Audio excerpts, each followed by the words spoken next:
जब आत्माओं में अपवित्रता आई तो प्रकृति भी इसे सहन नहीं कर सकी।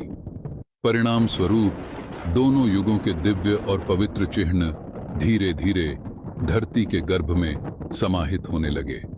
इस युगांत में बड़े प्राकृतिक और भौगोलिक परिवर्तन हुए, जिसमें आत्माएं अपने ही अपवित्रता के कारण सुख शांति से परिपूर्ण राज्य को खो बैठते हैं। फिर द्वापर युग से ही भक्ति की शुरुआत हुई और पहले पहले राजा विक्रमादित्य भगवान शिव के सोमनाथ मंदिर की स्थापना किए। उसी युग में वेद, गीता, भागवत पुराण जैसे धर्म ग्रंथों की रचना हुई, जिनका उद्देश्य मानव को ईश्वर के समीप ले जाना और आध्यात्मिक उन्नति की राह में मार्गदर्शन करना था। जब आत्माएं पवित्र थीं, तो पूज्य थीं, परंतु विकारों और मोह के कारण जब उनका पतन हुआ तो वही देवताएं पुजारी बन गए। द्वापर युग से ही अनेक महान संतों, ऋषियों और धर्म संस्थापकों का इस धरती पर जन्म हुआ। वे श्रेष्ठ कर्मों की प्रेरणा देकर आत्माओं को अज्ञान, मोह तथा पाप से मुक्त कराकर परमात्मा के समीप ले जाने और सृष्टि के इस निरंतर पतन को रोकने का प्रयास करते रहे। लेकिन देह अभिमान में डूबी आत्माएं उस अदृश्य सर्वशक्तिमान परमात्मा के संदेश को न समझ ईश्वर का संदेश लाने वालों को ही भगवान मानने लगे। परिणाम स्वरूप मानव अनेक धर्मों, भाषाओं और जातियों में बंटते चले गए। सतयुग से लेकर द्वापर युग तक शरीर में रहते रहते और द्वापर युग में 21 जन्म देह अभिमान में जीवन जीने के कारण आत्मा शरीर को ही अपना स्वरूप मानने लगी। अब केवल शरीर की आवश्यकताओं की पूर्ति ही जीवन का उद्देश्य बनने लगा। यही विस्मृति धीरे धीरे इस सृष्टि को तमोप्रधान, अशांति और संघर्ष से भरे कलयुग में पहुंचा देती है। कलयुग में 42 जन्मों के साथ आत्मा और प्रकृति दोनों ही अति तमोगुणी होते जाते हैं। वह आत्मा जो सतयुग में दिव्यता, शांति और आनंद का सहज अनुभव करती थी और स्वभाव से ही आत्मिक स्वरूप में पवित्र जीवन जीती थी, वही अब बाह्य साधनों, इंद्रियों के क्षणिक सुखों में उस खोई हुई शांति को खोजने का असफल प्रयास करती है। जैसे जैसे कलयुग का अंत आते जाता है, द्वापर युग से 5 विकारों में लिप्त होकर किए हुए हमारे पाप कर्मों का बोझ और उनके परिणामों का हिसाब किताब तीव्र होते जाता है। परिणाम स्वरूप संसार में दुख, बीमारी, तनाव और अकाले मृत्यु बढ़ते जाता है।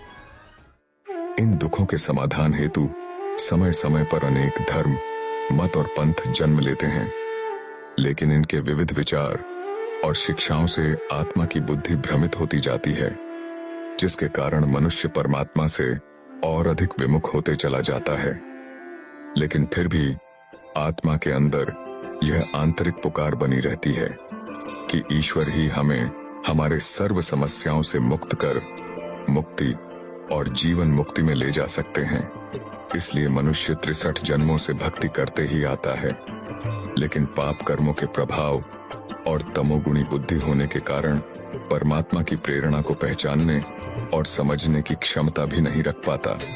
इसलिए इस कलयुग के अंत में सर्व आत्माओं के पिता, परम शिक्षक और परम सद्गुरु परमात्मा, जो जन्म मरण के चक्र से न्यारे अजन्मा हैं, वे हमारी पुकार सुन हमारे स्नेह में बंधकर परम धाम से इस पतित दुनिया, पतित साकार तन में आते हैं। वही सुख के सागर इस दुखदाई दुनिया को फिर से खुशियों की दुनिया में बदलते हैं।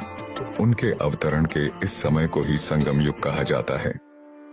परमात्मा तो सदैव सुख ही देते हैं, लेकिन हम अपने ही देह, अहंकार और पाप कर्मों से उनके बनाए स्वर्ग समान दुनिया को भी नर्क बना देते हैं और सर्व प्रकार के संपन्नता को खोकर कंगाल बन भगवान को ही अपने दुखों का जिम्मेवार समझ उनको दोष देने लगते हैं। लेकिन दया और करुणा के सागर शिव बाबा सेवाधारी के रूप में आकर विकारों के धूल से लिपटे हम बच्चों को पुनः निर्मल, शुद्ध और 16 कला संपन्न बना के खुशियों से झोली भर देते हैं। जिन्हें पाने के लिए पहाड़ों में गए, जंगलों में तपस्या की, मंदिर मस्जिदों में ढूंढते हुए आधा कल्प से भक्ति करते भटकते ही आए, वह अब स्वयं हमें हमारे भक्ति का फल देने और हमसे मिलने आया है। सारे कल्प में 5000 वर्ष में हम भी इसी समय इस संसार में इस शरीर में रहते हुए अपने पिता परमात्मा से मिल पाते हैं। और इसी समय शिव बाबा भी प्रकृति सहित सर्व आत्माओं को शुद्ध बनाकर युग परिवर्तन का महान कार्य संपन्न कर रहे हैं। अब इस सृष्टि चक्र में अपने घर परम धाम जाने का समय आ चुका है, इसलिए हमें इस अंतिम एक ही जन्म में पवित्र रहकर शिव बाबा के याद से अपने सत्य वास्तविक स्वरूप को प्राप्त करना है। हमारी पवित्रता ही इस विश्व परिवर्तन में महान शक्ति के रूप में कार्य करती है।